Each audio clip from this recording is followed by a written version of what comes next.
y estábamos nosotros hace unos días viendo una película que pasaron por ahí en el cine sobre precisamente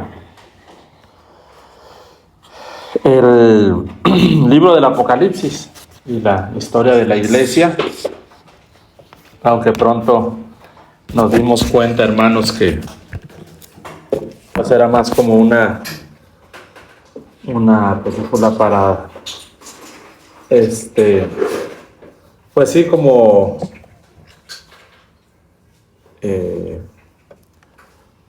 para difundir la doctrina de la Iglesia Católica, pero está en el cine todavía, creo.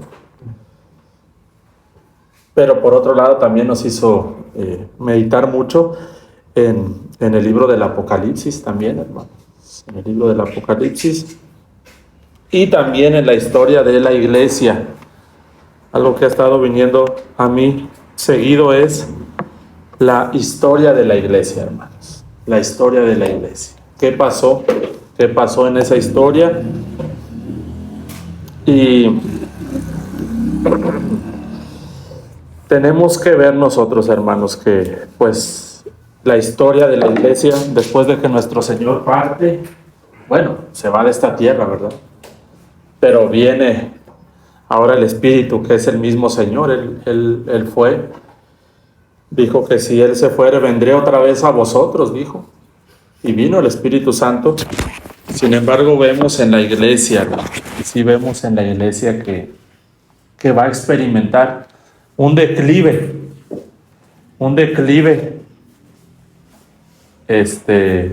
espiritual, un declive espiritual. Ahorita lo que se estaba comentando en los lugares celestiales, amén, y ahorita lo vamos a ver otra vez, pero lo que nosotros vamos a ver es que la iglesia va a experimentar una caída, un declive, hermanos, espiritual.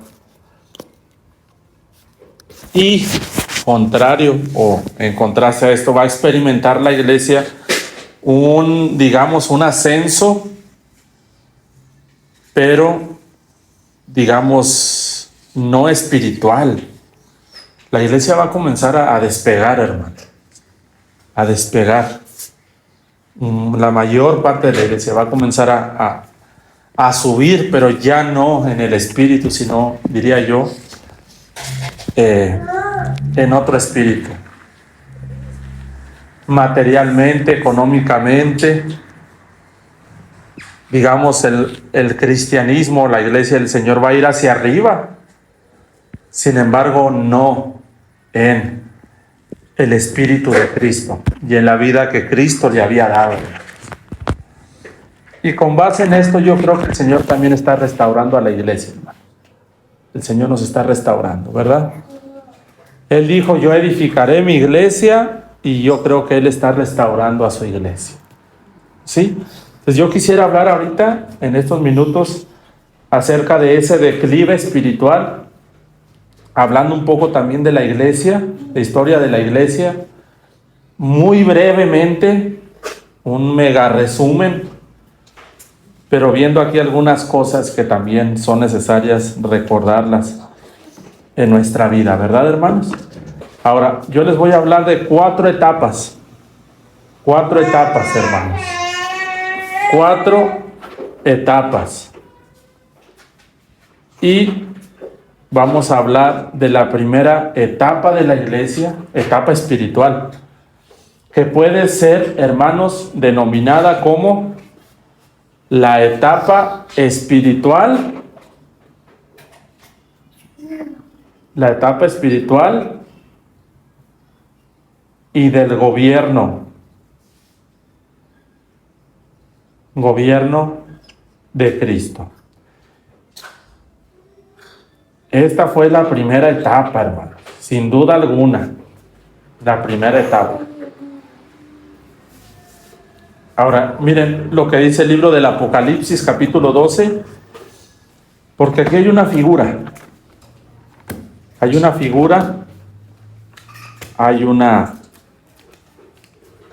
un lenguaje figurativo, pero que nos transmite un mensaje espiritual, hermanos. y es la figura de la mujer y el dragón.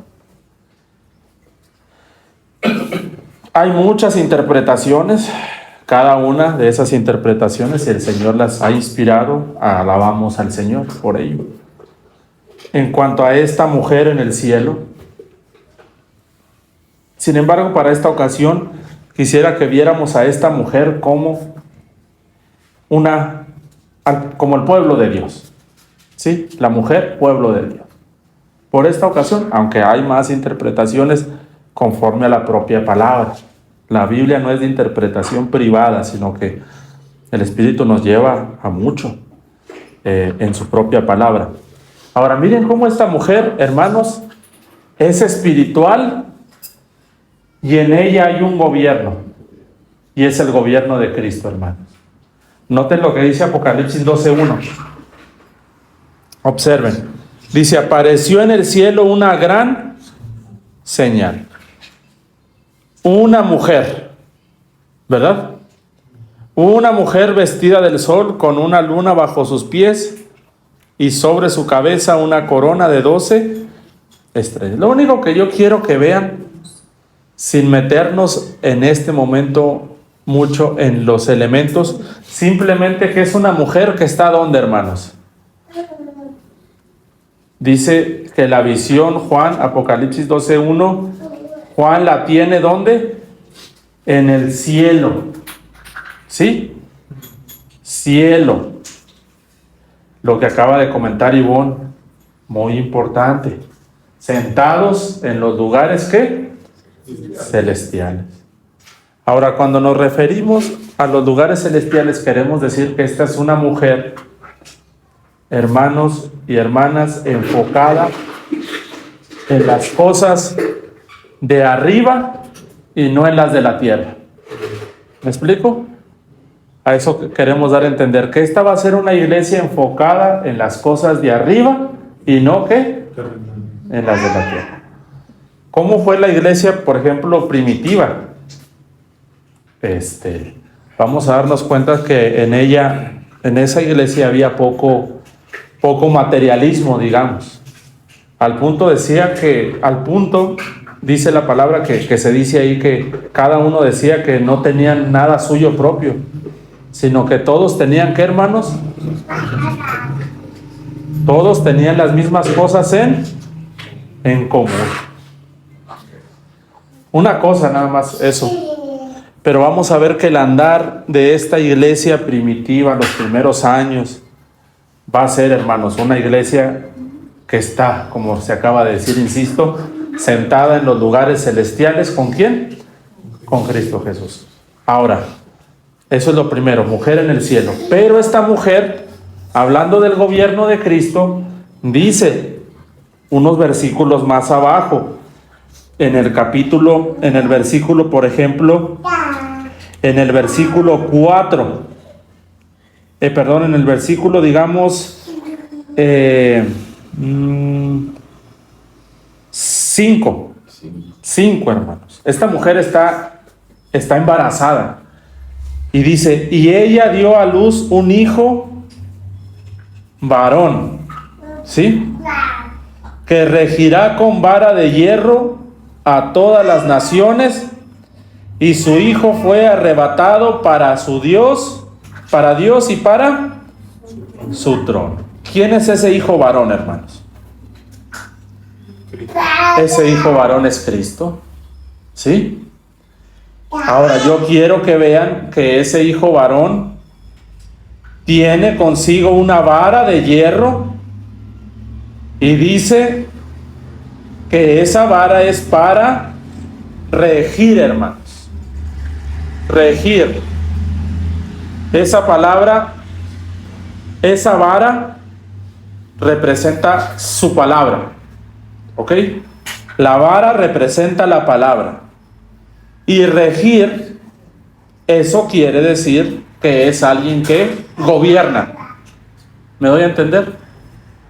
Alguien que gobierna, alguien que manda, que tiene el gobierno, que tiene el mando sobre todas las naciones, hermanos. Entonces, adentro de esta mujer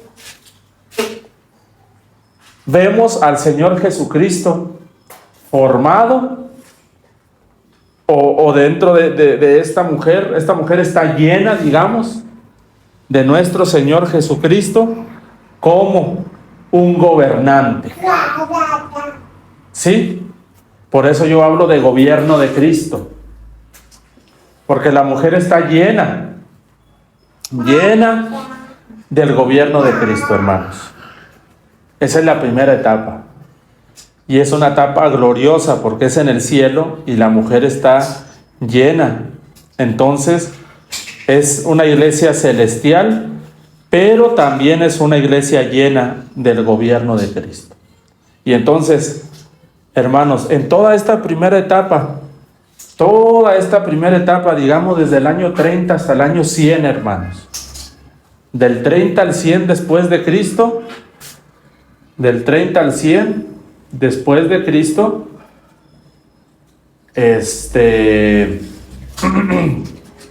la administración que viene por parte de los apóstoles a esta iglesia primitiva es que Jesucristo es el gobernante de la iglesia.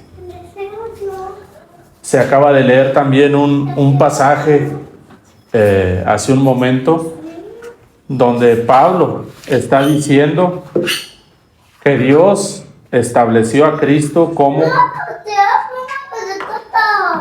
¿qué cosa, hermanos? Cabeza de la iglesia. ¿Sí? Como cabeza de la iglesia. Y ahí en todo este siglo primero, la administración, la enseñanza que viene es que Cristo es el gobernante total de la iglesia. ¿Me explico, hermanos? Aquí el gobierno de Cristo lo va a resaltar el Espíritu Santo a través de todos los que escribieron. ¿Sí, hermanos? Ahora, el libro del Apocalipsis es un libro que tiene muchísimas enseñanzas, como toda la Biblia. Está lleno de muchos mensajes de instrucción para la iglesia, de muchos mensajes.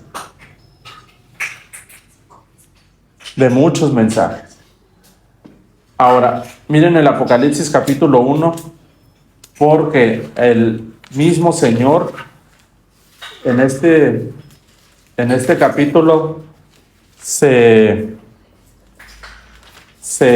revela. Miren, yo quiero que vean cómo se revela, hermanos.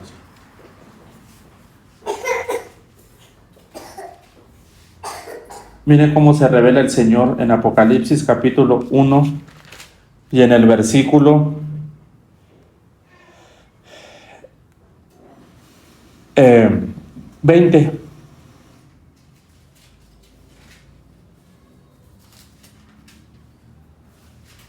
Dice así.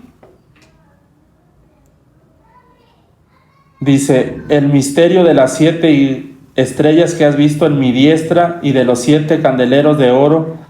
Las 7 estrellas son los 7 ángeles de las 7 iglesias y los 7 candeleros que has visto son las 7 iglesias. ¿Sí? Ahí vamos a ver al Señor en esa revelación. Y en el verso 12, en esa revelación dice: y me volví para ver la voz que hablaba conmigo, y vuelto vi 7 candeleros de oro. Y miren, hermanos, y en medio de los 7 candeleros, que son esas 7 iglesias, a uno semejante al Hijo del Hombre, vestido de una ropa que llegaba a los pies y ceñido por el pecho con un cinto de oro. Así cierra el Apocalipsis, hermano. Cierra el Apocalipsis el Señor Jesucristo diciendo que Él es el que está en medio, o sea, que Él es la centralidad, hermanos, de la iglesia. Centralidad, y que Él es el que tiene la centralidad y el que tiene todo el gobierno, hermanos. Así termina, digamos, la inspiración de la palabra con estas con esto que nos ha dicho el Señor. Entonces esa es la primera etapa de la iglesia. Por lo que el Señor quería que entendiéramos como la primera etapa de la iglesia, una iglesia que permaneciera sentada con Él y una iglesia donde realmente nuestro Señor Jesucristo fuera el gobernante total y absoluto, y también ese gobierno fuera la centralidad de la iglesia. ¿Sí? Sin embargo, lo que vamos a ver es que, como les decía hace un momento, vamos a notar un declive. Y lo primero que va a decaer en la iglesia precisamente son estas características. Del 1 al 100, del 30 al 100 después de Cristo, hermanos, esa es la primera etapa, la cual el Señor, por medio de la cual el Señor nos enseña que Él quiere verdaderamente ser el centro de toda su iglesia. Ahora, viene una segunda etapa, hermanos, en la historia de la iglesia. Una segunda etapa, y esta sería la segunda etapa, y es la etapa que puede ser denominada, hermanos, como la etapa de la persecución y la etapa de la tribulación.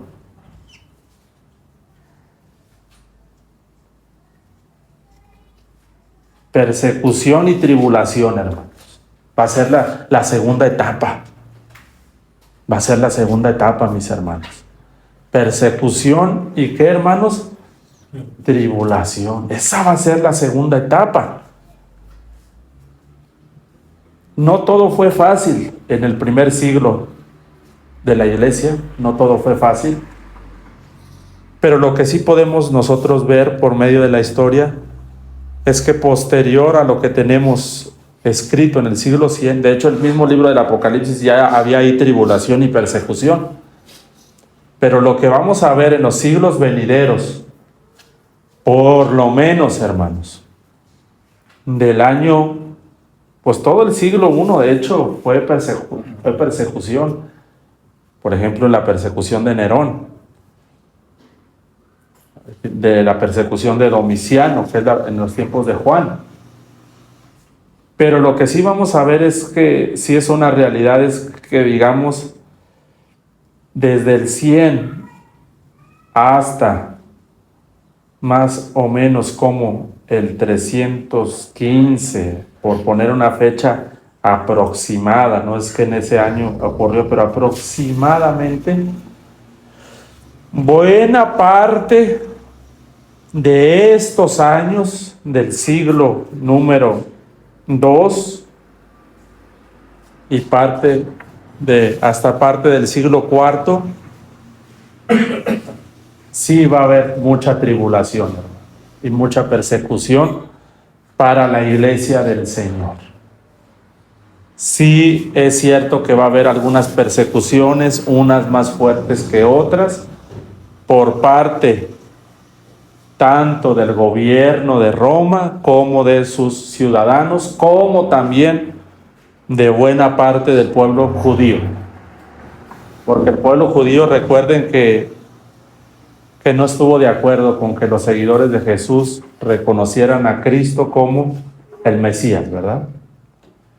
Entonces es verdad, sí va a haber buena parte de estos años una persecución, hermanos. Sí va a haber persecución. Entonces esta es la etapa de la persecución. Ahora, yo quiero que vean el capítulo 12, el último verso del capítulo 12.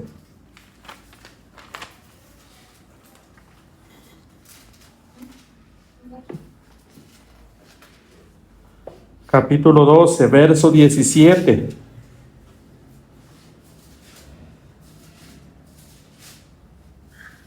Capítulo 12, verso 17.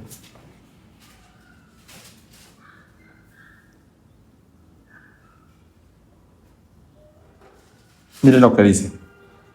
Entonces el dragón, ese es el maligno, se llenó de ira contra la mujer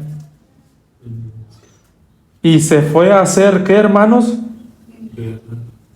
Guerra contra el resto de la descendencia de ella, los que guardan los mandamientos de Dios y tienen el testimonio ¿de quién?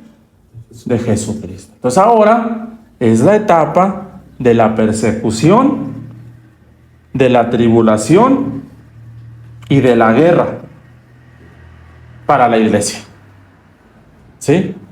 Este gran dragón sí va a levantar una persecución contra los mandamientos de Dios y los que tenían el testimonio de Jesucristo.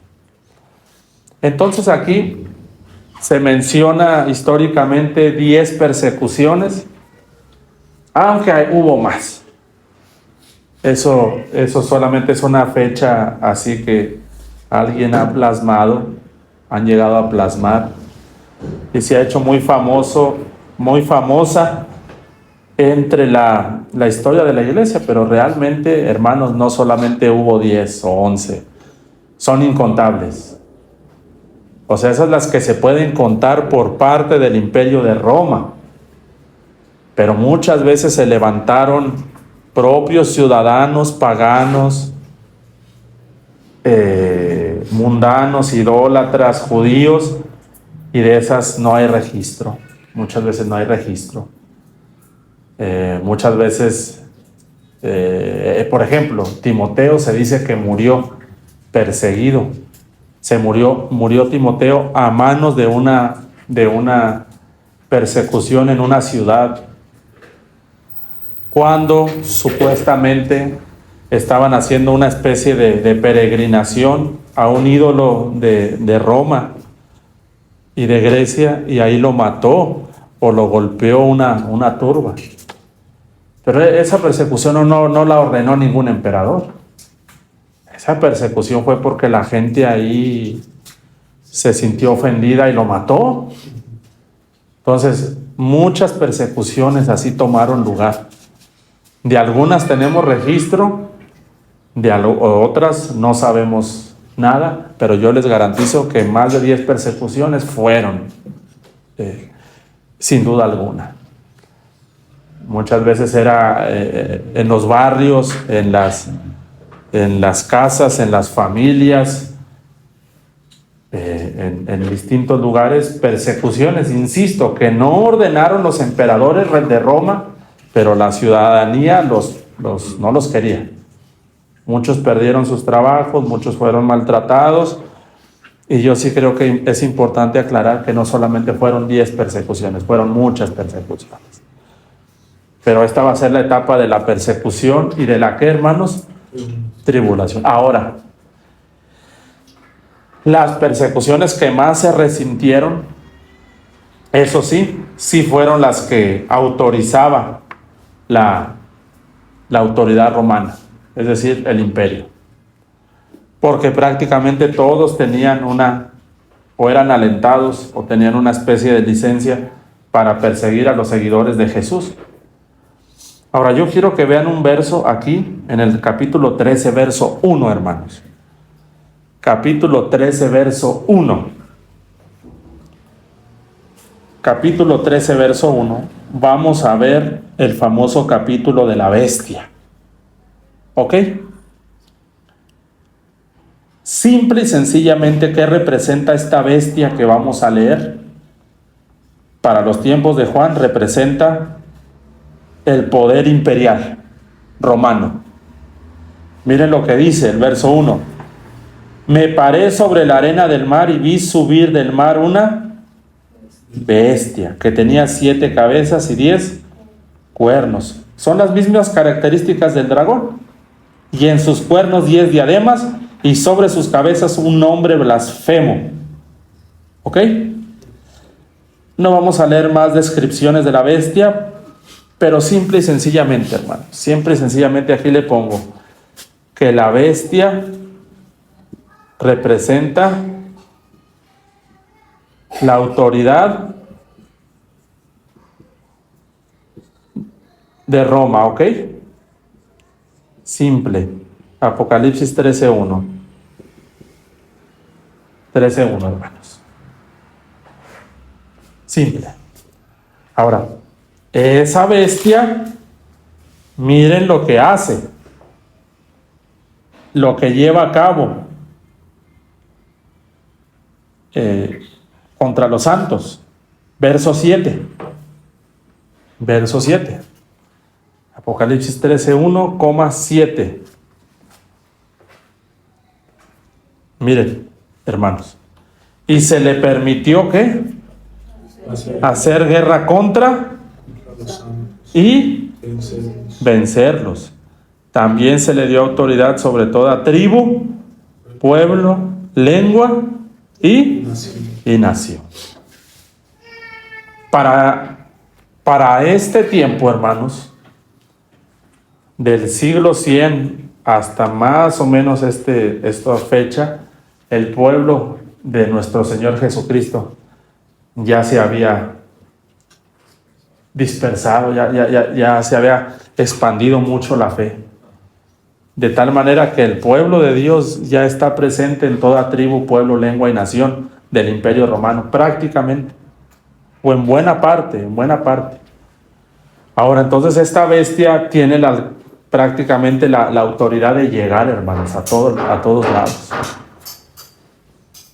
A todos lados. De tal forma que entonces sí es un tiempo de bastante persecución para la iglesia. Sí es un tiempo bien doloroso. No podríamos entrar a todos los detalles o tenemos que hacer una investigación un poco, no nos da el tiempo en este momento, pero sí hay muchos relatos de este tiempo, más o menos hasta ahí, de muchos mártires. Ahora, antes de pasar a lo tercero, ¿qué mensaje dio nuestro Señor Jesucristo a su iglesia cuando viniera esta etapa de persecución? Dio varios mensajes. Uno de ellos está en el capítulo 2 y en el versículo, vamos para allá, capítulo 2:8 del Apocalipsis, 2:8 al 11. El mensaje a la iglesia en Esmirna. A Filadelfia, hay otro, a Pérgamo, pero vamos a leer de Esmirna. Sí, hermanos, dice: y escribe al ángel de la iglesia en Esmirna, el primero y el postrero, el que estuvo, ¿qué, hermanos? Muerto y vivió, dice esto. Ahora, bien importante, porque aquí el Señor les está diciendo algo a través de uno de sus atributos. Les dice: miren, el que estuvo muerto. Para que nuestro Señor muriera y resucitara, hermanos, tuvo que haber sufrido. ¿Sí? El mártir, el que murió, el que fue martirizado por nuestros pecados, al que le dieron muerte, al que lo asesinaron, les dice esto. De tal forma que les está diciendo el Señor que Él se identifica con su dolor, hermanos, y con su sufrimiento. Les dice: yo también sufrí, yo también padecí. Dice así: yo conozco tus obras y tu tribulación. ¿Y tú qué? Pobreza. Porque esa es la segunda etapa. La etapa de la tribulación, de la persecución y aún de la pobreza, porque muchos hermanos nuestros fueron despojados de sus pertenencias, de sus riquezas durante ese tiempo, hermanos. Le dice: pero tú eres rico.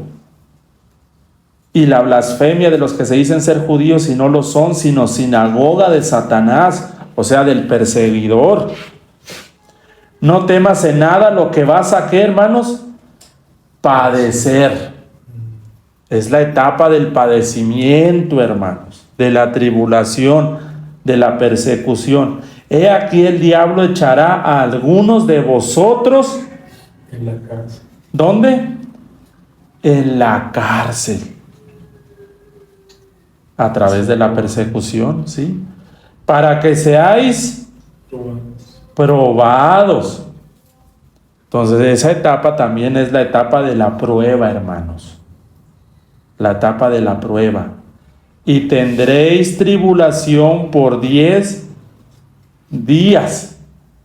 Pero observen, hermanos, observen el mensaje.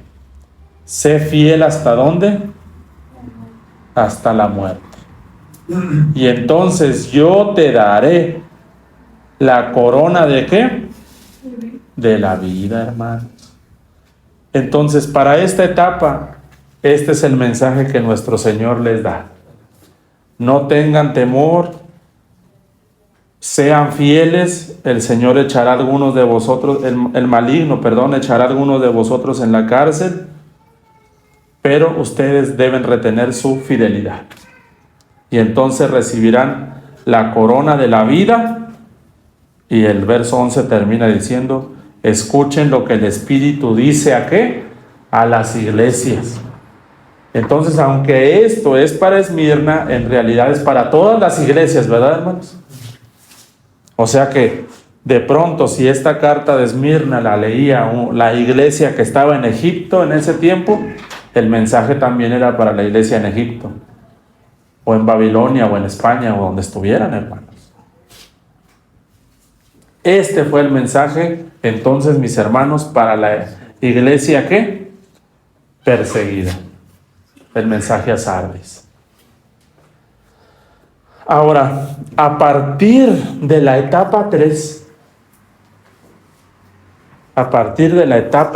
hermanos, es donde se puede hablar del declive. Ya el declive más en forma. Del declive espiritual. El declive espiritual. Y hemos estado utilizando nosotros ahora en las clases del instituto también dos figuras de la iglesia.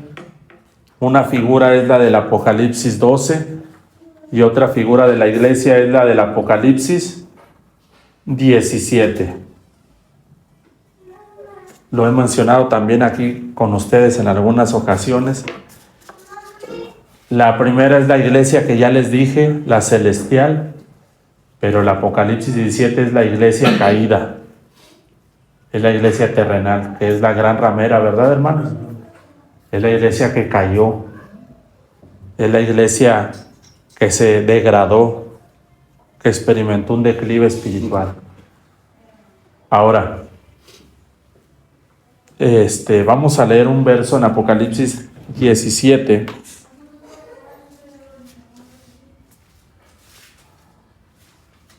Y para el Apocalipsis 17, verso 3, ya vamos a ver a una mujer en una situación muy diferente a la de la mujer de Apocalipsis 12.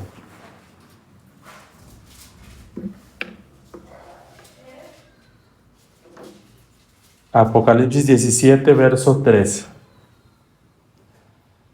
Miren lo que dice, hermanos. Y me llevó en el espíritu al desierto. Y vi una mujer sentada. ¿Sobre qué, hermanos?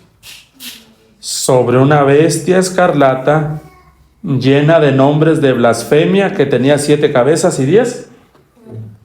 Entonces ahora la mujer ya no está sentada con Cristo en los lugares celestiales, ¿verdad que no? Ahora la mujer está sentada sobre la bestia de la que habíamos leído en Apocalipsis capítulo 13, que es o que representa al Imperio Romano. La mujer ahora ya no está sentada en los lugares celestiales. Ahora la mujer en la historia de la iglesia va a estar sentada y emparentada con el poder imperial romano, hermanos. Romano. El poder imperial romano. Ahí está, la iglesia está unida y junta ahora con los que el maligno utilizó para que persiguieran a la iglesia en todos esos años. Entonces, ¿qué pasó en la historia en este tiempo? Van a ver ustedes, si leen historia de la iglesia en el siglo IV, o sea, la historia que va del 300 al 400, es el siglo IV, van a ver ahí que la iglesia se va a unificar o va a comenzar a tener lazos con el poder imperial romano. ¿Ok? Ahora, el poder imperial romano, comenzando con un famoso emperador llamado Constantino el Grande. Aunque hay que hacer algunas aclaraciones. Con Constantino el Grande no se oficializa el cristianismo. O sea, Constantino no dijo la religión del imperio es la cristiana. Esa es una de las cosas que Constantino nunca decretó, nunca permitió. Lo que permitió, hermanos, en este tiempo, Constantino, es que cesaran las persecuciones y cada quien profesara su religión. Cada quien la profesa. De tal forma, entonces, que vamos a entender aquí en este siglo, hermanos, que realmente la mujer aquí cedió. O sea, la mujer aquí, o la iglesia, mejor dicho, cedió a varias situaciones que le venían aconteciendo en estos años y decidió unirse al poder de Roma, hermanos. El asunto para nosotros no es ver qué pasó con Roma y cómo fue que introdujo a la iglesia a el poder político. El asunto con nosotros es ver qué le pasó a la iglesia que le llevó y le condujo a contaminarse. ¿Me voy a entender, hermanos? O sea, el asunto con Constantino lo podríamos abordar y es político, económico y religioso. Así es, un resumen. Político, económico y religioso. Pero el asunto con la iglesia es diferente, hermanos. Es diferente. ¿Qué le pasó a la iglesia? ¿Por qué si ya tenía a la iglesia? ¿Por qué si ya teníamos un rey de reyes? Un señorío. ¿Por qué si ya teníamos un gobierno? Una autoridad. ¿Por qué si ya el Hijo de Dios les había dicho a ellos, yo soy el Rey de Reyes, yo soy el Señor de señores?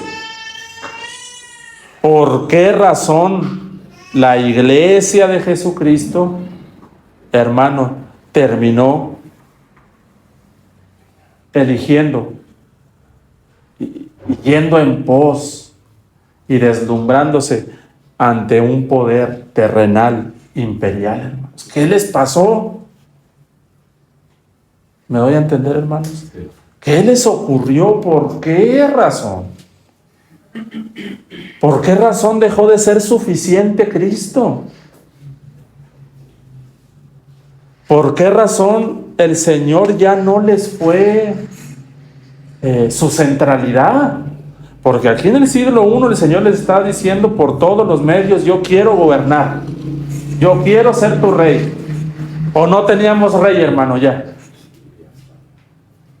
Si la iglesia se hubiera mantenido en esta etapa, nunca hubiera cedido al poder romano. Pero yo creo que pasó, hermanos, similar a lo que le pasó un día a Israel, cuando le dijeron al profeta Samuel, ¿se acuerdan? Sí. Nosotros queremos ¿qué? Un rey que nos gobierne semejante al que tienen, ¿qué, hermanos? Las otras naciones. Y nuestro Señor le habla a Samuel y le dice, dales el rey. Dales el rey, porque no te han desechado a ti, sino que, hermanos, a mí me han desechado. Y entonces, con base en ese verso, ya en este punto, hermanos, la iglesia, consciente e inconscientemente, termina desechando el gobierno de Cristo en sus vidas, hermanos. Dejó de ser una iglesia sentada en los lugares celestiales. A partir del siglo IV, ya va a ser la iglesia sentada sobre la bestia. Ya no va a ser la iglesia sentada con Cristo. Ya va a ser la iglesia sentada en los lugares terrenales. Pero el asunto es entonces nosotros llegar a la conclusión con la ayuda del Señor. ¿Qué les pasó a ellos? ¿Por qué cayeron de esa manera? Y vamos a ver, hermano, que a partir de esta unión con la bestia, a la iglesia no terminó por perder completamente su esencia, que era la vida de Cristo. A partir de ese momento, la iglesia toma un muy mal rumbo. Pero malo, hermano, malo. De aquí en adelante y hasta nuestros días, la iglesia ha dejado de tener un buen testimonio. Un buen testimonio, hermanos. Lo ha dejado de tener por tantas cosas que hicieron al desechar al gobernante, al Rey de Reyes, a Cristo Jesús, Señor nuestro. A partir de aquí es donde comienza a tomar mucha fuerza la figura, por ejemplo, del famoso pontífice de Roma o el Papa. Porque antes del para atrás, no. Pero de este punto en adelante, hermanos, aquí es donde comienzan las mayores herejías y las mayores abominaciones de la iglesia. De la iglesia, hermanos. De la iglesia. Por eso vamos a llegar a un punto en la historia de la Edad Media, por ejemplo, o saliendo de la Edad Media, el famoso Renacimiento, y en esa época la gente, hermanos, opta por ser atea. Es la edad del ateísmo, en gran manera. La razón es por qué. En gran medida, porque estaban cansados ya de una iglesia que había sido un instrumento de mucho abuso, hermano. De mucho abuso, muchas contaminaciones. Pero el punto es aquí, ¿qué les pasó a ellos? Del 200, hermanos, al 300, más del 250 al 300 aproximadamente, vamos a ver que la iglesia experimenta una gran persecución, pero fuerte. Hay muchos elementos que analizar ahí, pero sí una cosa yo les podría decir ya en general. Hermanos, la iglesia ya no quiso sufrir. La iglesia ya no quiso sufrir por el nombre de Cristo. Sí se los puedo decir como conclusión. Porque yo hice una investigación una vez y llegué a la conclusión de que la iglesia, hermanos, se cansó de ser perseguida. La iglesia se cansó de padecer. La iglesia se cansó de ser pobre, de ser menospreciada, de ser desechada. La iglesia ya no estuvo dispuesta a seguir sufriendo. De tal manera que cuando aparece un gobernante y les comienza a dar libertad religiosa y los comienza a acoger, estos cristianos dicen, ya no más persecución. Queremos tener paz, ya no queremos espada, ya no queremos, y hermanos, terminan mordiendo ese anzuelo y terminan desechando el gobierno de Cristo y terminan desechando, hermanos, la autoridad del Señor y ahora un rey como lo tienen las demás naciones. Qué tremendo, ¿verdad, hermanos? Que el Señor nos ayude a mantenernos fieles hasta la muerte. Y fue una línea bien delgada, o sea, ya no quisieron morir en los circos romanos. Ya no quisieron que a sus familiares los siguieran echando a los leones. Ya no quisieron seguir siendo apedreados, menospreciados, golpeados. Ya no quisieron eso, hermano, el sufrimiento. Ya no quisieron ser una iglesia sufrida. Y lo desecharon al Señor. Pero que el Señor en esta mañana nos ayude a ser fieles, hermanos, hasta la muerte. Y nos ayude en verdad a mantenernos en esta primera etapa. Y ya para terminar este breve recorrido de la iglesia, vamos a encontrar una cuarta y última etapa. Una cuarta y última etapa.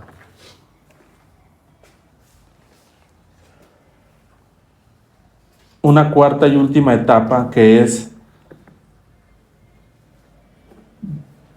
es una etapa, hermanos, donde la iglesia llega al punto aún de desechar al gobierno romano, y ahora es una etapa de la iglesia y su gobierno, hermanos. Es ahora donde la iglesia, hermanos, ya no quiere tener ni el gobierno de Cristo, ni un gobierno de una institución humana, y ahora es donde la iglesia gobierna en la iglesia. Eso está bien tremendo, hermanos. Miren el Apocalipsis 18, 18:7.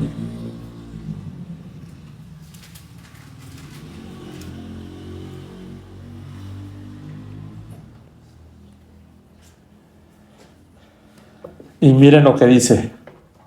De la misma iglesia lo que se dice, hermanos, aquí. Cuanto ella se ha glorificado y vivido en deleites.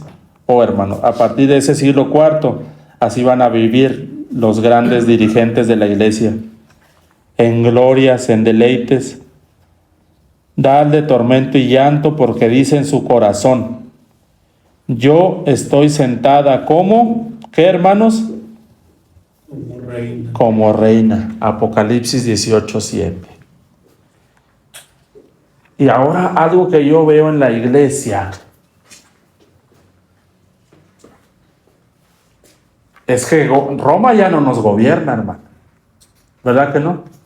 Porque el gobierno romano ya no existe.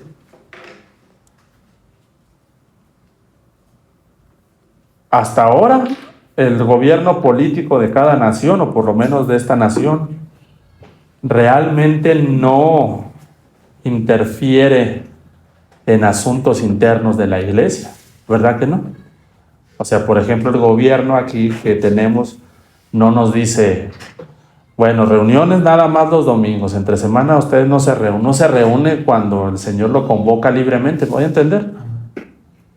O sea, el gobierno realmente no se impone contra cuestiones religiosas, por lo menos en esta nación, gracias a Dios. O que nos diga: les voy a cerrar el lugar, o ustedes está prohibido, ¿verdad que no? Pero ahora hay un gobierno todavía, mis hermanos, que es en la etapa que la iglesia sí se encuentra hoy en día.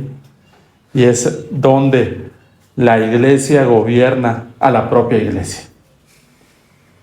Claro, se dice que tenemos el gobierno de Cristo, pero realmente gran parte de la iglesia del Señor nos hemos encontrado donde el hombre o la iglesia gobierna sobre la misma iglesia, hermano. Y ahora la situación está peor porque ese gobierno es el que se ha venido manifestando en los últimos tiempos. Es un gobierno donde el hombre, donde los ministerios tal vez establecen un gobierno, pero no es el de Cristo, es el gobierno del hombre. Hablábamos algunas cosas en el instituto de cómo se ha desbordado hoy en día el gobierno del hombre en la iglesia. Y cada vez parece que más que nos enteramos de cuán grande es el gobierno del hombre en la iglesia hoy en día. Gracias a Dios que nosotros le pedimos que nos guarde de esa situación. Pero creo que la mayor parte de nosotros se ha dado cuenta cómo hoy en día el hombre es el que gobierna. Las familias pastorales, hermanos, son como si fueran una especie de ya no tenemos, digamos, un pontífice, no tenemos un gobierno que nos impida, pero ahora el gobierno, hay veces que hasta las familias pastorales, hermanos, son la oligarquía de la iglesia, ¿me voy a entender? Y ten cuidado porque yo soy la prima de la esposa de la nuera del pastor. ¿Me voy a entender? Y ten cuidado porque yo soy el amigo del pastor, del nuero, de la esposa, del y del pastor. En la etapa cuarta es en la que se encuentra la iglesia hoy en día, mis hermanos. Es en la que se encuentra hoy en gran parte de la iglesia del Señor. Pero en una iglesia, hermanos, la familia del pastor no es la familia más importante y principal, ¿verdad que no? El principal es Jesucristo. Y el más importante es la cabeza de la iglesia, que es nuestro Señor Jesucristo, hermanos. Ya lo que yo he traído mucho en mi corazón en estos días es que hay veces que el Señor nos hace ver cuánto es hoy en día el gobierno del hombre, de la iglesia en la iglesia. De eso la iglesia está llena hoy en día, hermano. Y yo digo, Señor, ¿y qué hacer? Para empezar, guarda mi corazón de yo tomar esos pasos y de algún día yo gobernar a la iglesia. Y Señor, permítenos también arrepentirnos y volvernos a ti